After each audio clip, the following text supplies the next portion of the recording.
An outbreak of a deadly virus called the Emmanuel virus has occurred in Korea, resulting in numerous fatalities among those who have contracted the disease.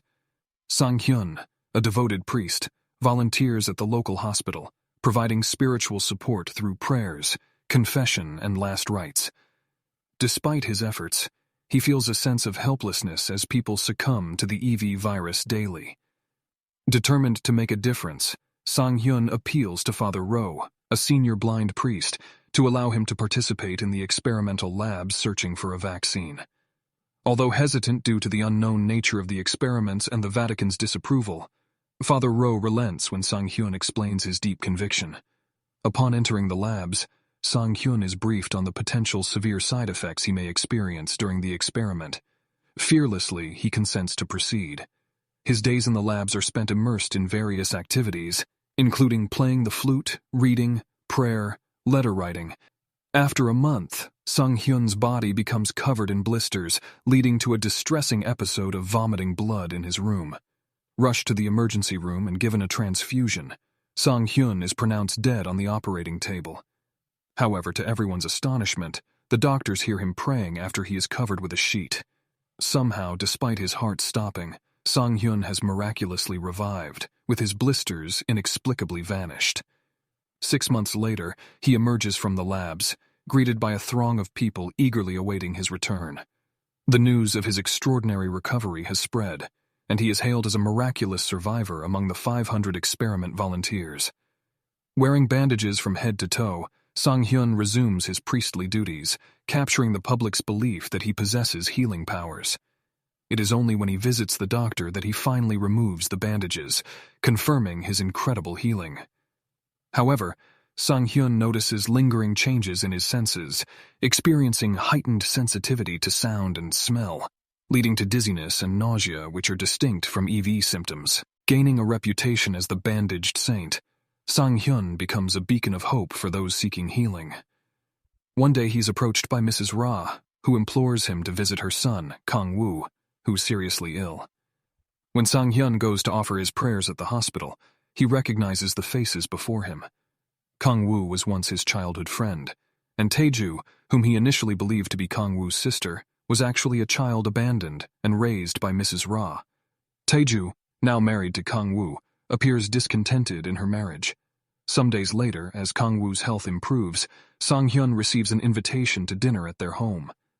However, he becomes unsettled when he catches the scent of blood, unaware that Taeju is menstruating. The gathering includes 3 other friends, Seong-dae, a retired cop, and Young-do and his wife, Evelyn. They spend the evening conversing and playing mahjong, while Sang-hyun's attention is captivated by Taeju. His focus intensifies when her husband playfully tickles her, inadvertently causing her to fall to the floor. Overwhelmed with emotion, she refrains from slapping his senses out, and instead chooses to go for a barefoot run. After the night ends and everyone departs, Taeju gazes at her slumbering husband and pretends to repeatedly stab his mouth with her thread scissors.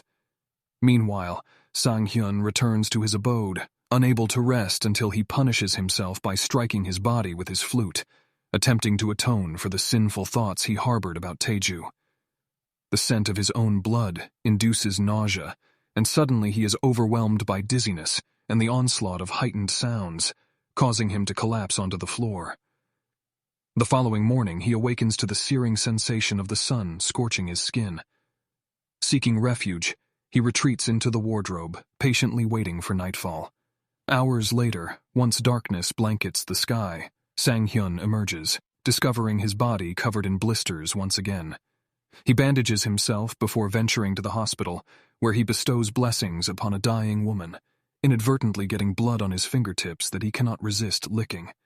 Unable to endure it any longer, Sang-hyun visits a comatose patient and directly drinks his blood from the IV tube. This is just a different way of sucking, right? Miraculously, this act heals his blisters, enabling him to remove the bandages and eliminating the need for his glasses as well. Filled with fear about his transformation, he leaps out of a window, landing on a car below, astonishingly unharmed. On his way home, he encounters Taeju, who is unable to sleep, and has embarked on another barefoot run. Upon spotting him, she attempts to flee, but he swiftly catches up and places her in his shoes, resisting the temptation of her veins, and leaves. The following day, Sang-hyun must await the arrival of night before seeking the counsel of Father Ro. Demonstrating his vampiric nature, he makes a cut on his chest, allowing Ro to touch his heart, only to witness the wound closing and healing as soon as Ro withdraws his hand. Confused about his newfound urges, Sang-hyun seeks guidance from Ro, who aids him by allowing him to drink from his arm. Sang-hyun begins attending mahjong nights at Mrs. Ra's house regularly. One evening, as Taeju prepares for her customary barefoot run, Sang-hyun intervenes, and she seizes the opportunity to return his shoes. Taeju shares that her runs provide respite from the torment of her household and reveals her long-held belief that he would rescue her, a belief nurtured since their childhood. Before he can stop himself, Sang-hyun kisses her, and the two of them engage in an intimate encounter on the floor.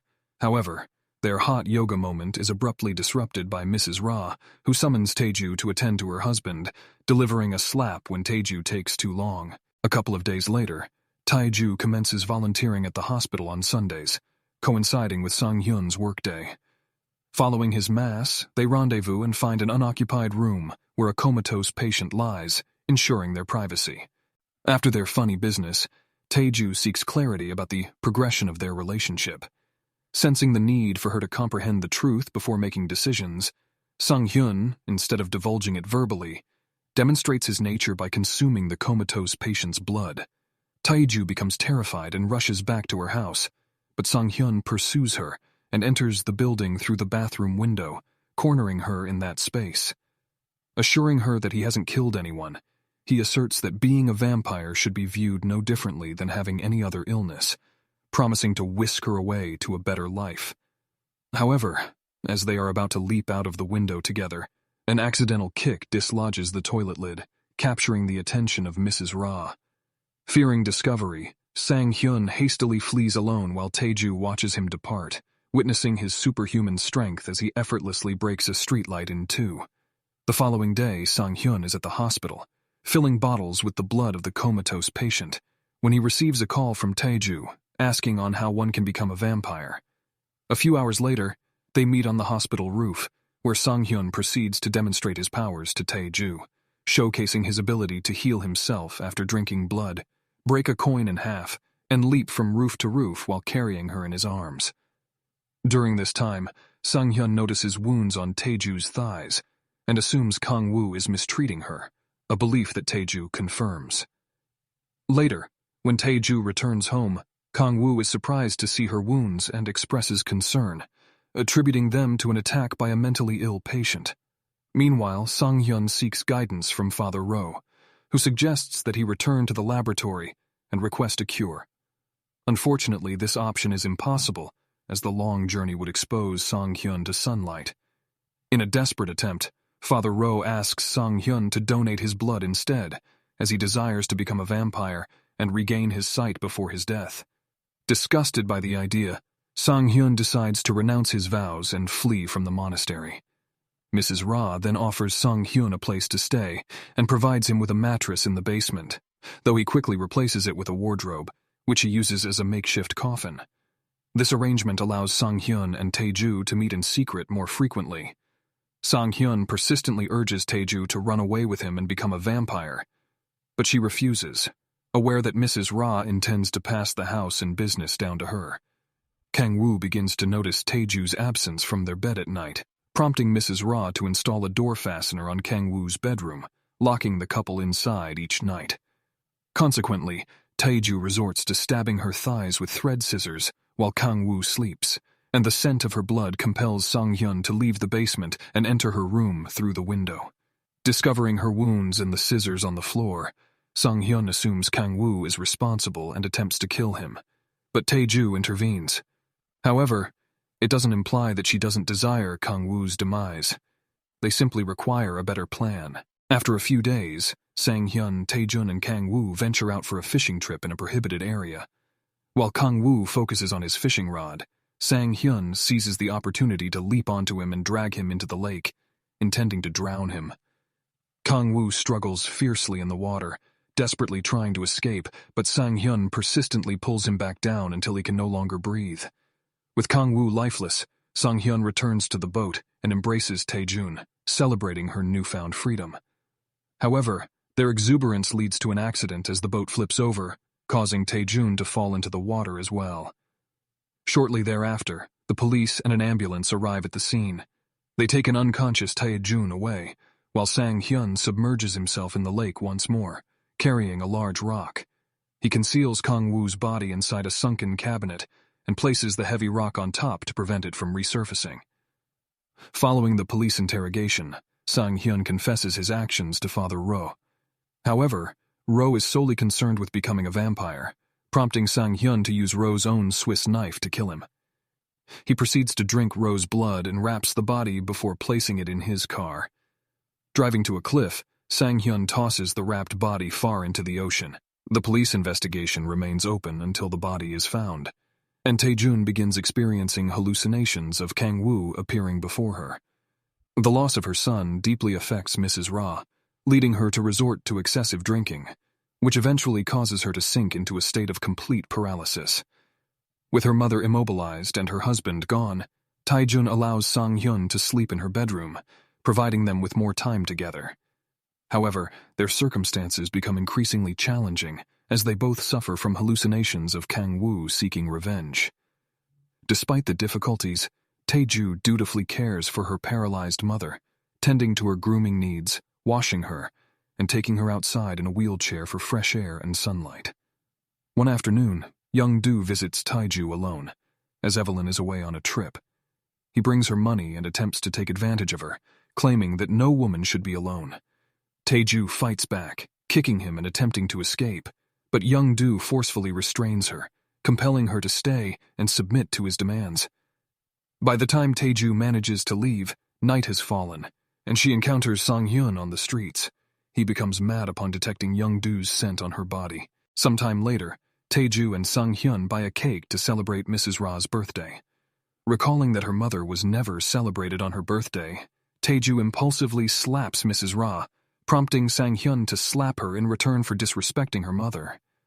Tae-ju questions Sang-hyun's audacity to hit her, and inadvertently reveals that Kang-woo never harmed her, infuriating Sang-hyun, as that was the sole reason he agreed to kill him. Tae-ju disagrees, suggesting that Sang-hyun would have killed him out of jealousy anyway. Feeling frightened, she pretends to be a victim as well, and goes to cry to her mother. Despite Mrs. Ra's paralysis, her eyes and hearing remain functional, allowing her to become aware of the secret shared by Tae-ju and Sang-hyun.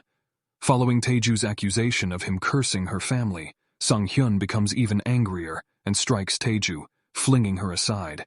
As Mrs. Ra starts convulsing, Sang-hyun administers CPR until she calms down, providing Tae-ju an opportunity to escape into another room. However, Sang-hyun easily catches up with her, capturing her and contemplating fulfilling her plea to end her life by snapping her neck so she can reunite with her deceased husband.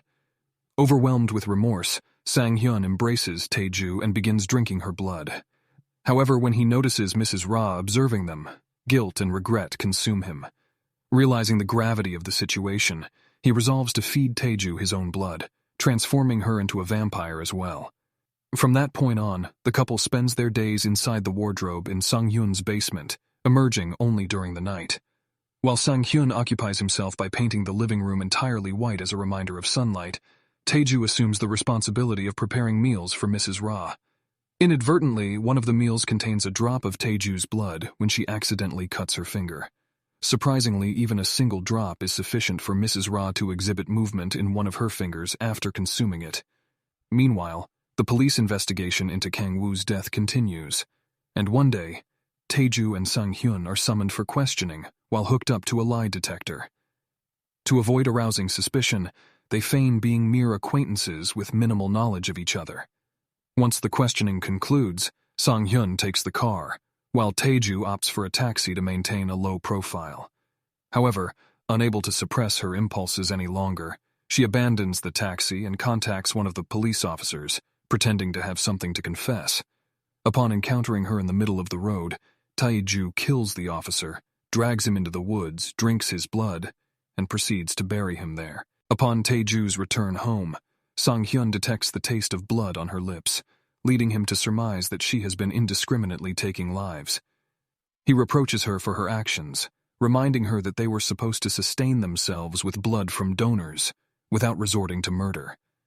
As Sang-hyun pursues her across rooftops, Taeju voices her preference for her methods, finding pleasure in killing and asserting that the blood tastes superior when consumed directly from the source. In an attempt to break up with Sang-hyun, Taeju is seized and dropped to the floor, causing her harm. Sang-hyun emphasizes that she is the sole meaningful presence in his life, but remains resolute in his refusal to let her kill to satisfy her thirst. After a few days, Taeju develops blisters on her body and becomes unable to tolerate donated blood, causing her to vomit it. Concerned, Sang-hyun decides to call the hospital doctor for a checkup. In a guilt-ridden state, he tries to ignore the haunting remorse as Taeju feeds on the doctor. However, their friends arrive as a distraction, gathering for their usual mahjong night. The couple conceals the doctor's body and welcomes their friends for a seemingly enjoyable evening. However, their gathering takes a dark turn when a revelation surfaces. Mrs. Ra, despite her paralysis, is able to communicate by blinking and pointing, revealing the truth to their friends that Sang-hyun and Taeju were responsible for Kang-woo's death.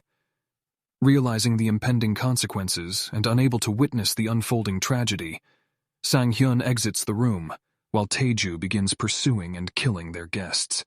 Overwhelmed by guilt, he aids Evelyn in hiding in the closet before attempting to stop Taeju. However, she chokes him, leaving him incapacitated on the floor, allowing Taeju to continue her lethal pursuit. Both Seungdae and Youngdu meet their demise, and Taeju feeds on them until their bodies no longer release blood. Sang-hyun explains to her that their hearts have stopped pumping, advising her to hang their feet in the bathtub to facilitate blood drainage due to gravity. Amidst their conversation, Evelyn remains tied to a chair in the kitchen. She manages to free herself, retrieving a fallen knife. Determined, she confronts Taeju and stabs her with the knife, but to no avail. Sang-hyun pretends to feed on and kill Evelyn, diverting Taeju's attention from causing harm. He then urges Taeju that they must leave the house before the arrival of the police. They take Mrs. Ra with them. Throughout the night, Sang-hyun drives while Taeju sleeps, reaching the countryside just before sunrise. Upon waking up, Taeju realizes they are trapped between an open field and a cliff, with no place to hide from the impending sunlight. Panicking, she searches for a means to avoid being consumed by the sun. Unable to drive away as Sang-hyun has broken the car key, she attempts to hide in the trunk, but Sang-hyun removes the lid and throws it into the ocean. She then seeks refuge under the car itself, but Sang-hyun moves the vehicle away. Eventually, Taeju surrenders, and the couple sits together on the car's hood, awaiting the sun's rays to engulf them, while Mrs. Ra observes their demise from the back seat.